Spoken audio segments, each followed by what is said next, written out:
It's shirt sleeve order in here this morning. The sun is beating down, and if one thing the world will understand after these games is why we're obsessed with the weather. When you open your curtains in the morning, you just don't know what to expect. We've got the decathlon continuing, the 4x400 metres men.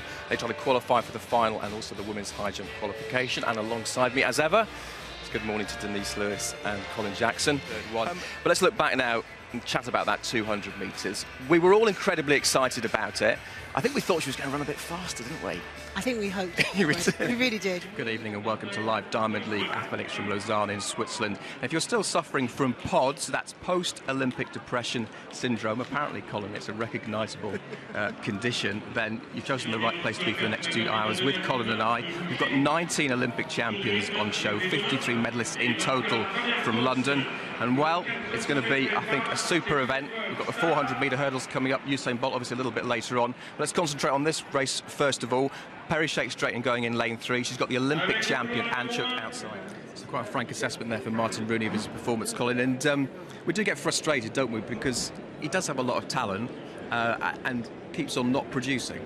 Yeah, for him, you can imagine how frustrating it is. If we're frustrated, you know, for himself as an athlete, you always want to be able to produce your best. And when you're kind of tied in your body and that stops you from doing ultimately what you can do, it is annoying to say the least. But you know what? You'll go back into the boardroom, you'll think about what has happened this season and just try and make things that were wrong right, and the things that are right, keep them there. OK, we're going to go to the men's high jump now, catch up with what's happening there. Obviously, Robbie Grabar's involved in this, but this is Donald Thomas of the Bahamas, former world champion.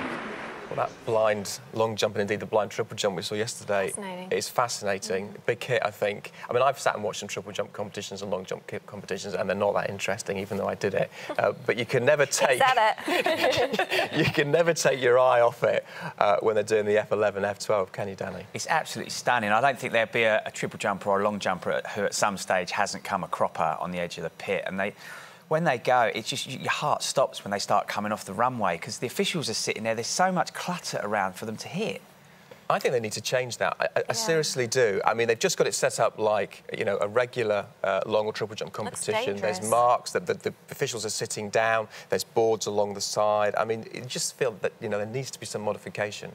I think a good performance there from Gemma and from Gabby. Great performance. Well, from fencing now to cycling, and of course great success in the velodrome. The action has now moved to Brands Hatch with the road races, and Ned Bolting is over there. He can tell us what's been happening.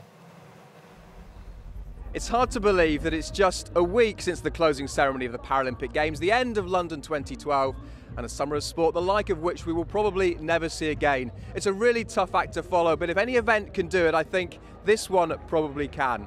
Welcome to highlights of the 2012 Great North Run. Historically, Glasgow's East End has been dominated by that place, Celtic Park, home to the green side of one of the world's greatest sporting rivalries. Now, though, it's got company in the shape of this place, the magnificent new Sir Chris Hoy Velodrome, as the city gears up for the Commonwealth Games in 2014. And given what happened in London's East End this last summer, Glasgow may well have found itself yet another sporting mecca.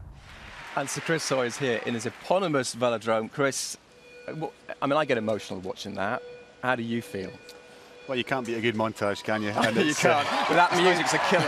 It's nice to have so many happy memories, and what an amazing summer it's been. But it's just incredible to be here in Glasgow at the track and to see the crowd really getting into it, and to be finally in the velodrome that's named after me. It's a huge honour. Well, indeed, it's like named after you, a massive honour. It's a bit weird.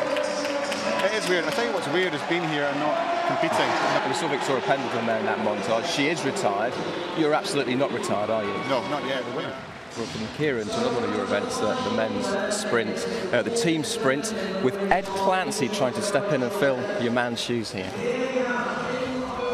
Welcome to our final athletics coverage of the calendar year, and what a calendar 2012 will make. In athletics terms, though, it's the start of a new season and indeed a new Olympic cycle. There is no more road to London now, it is the road to Rio. But whichever way you look at it, the European Cross Country Championships has always been a happy hunting ground for the British team.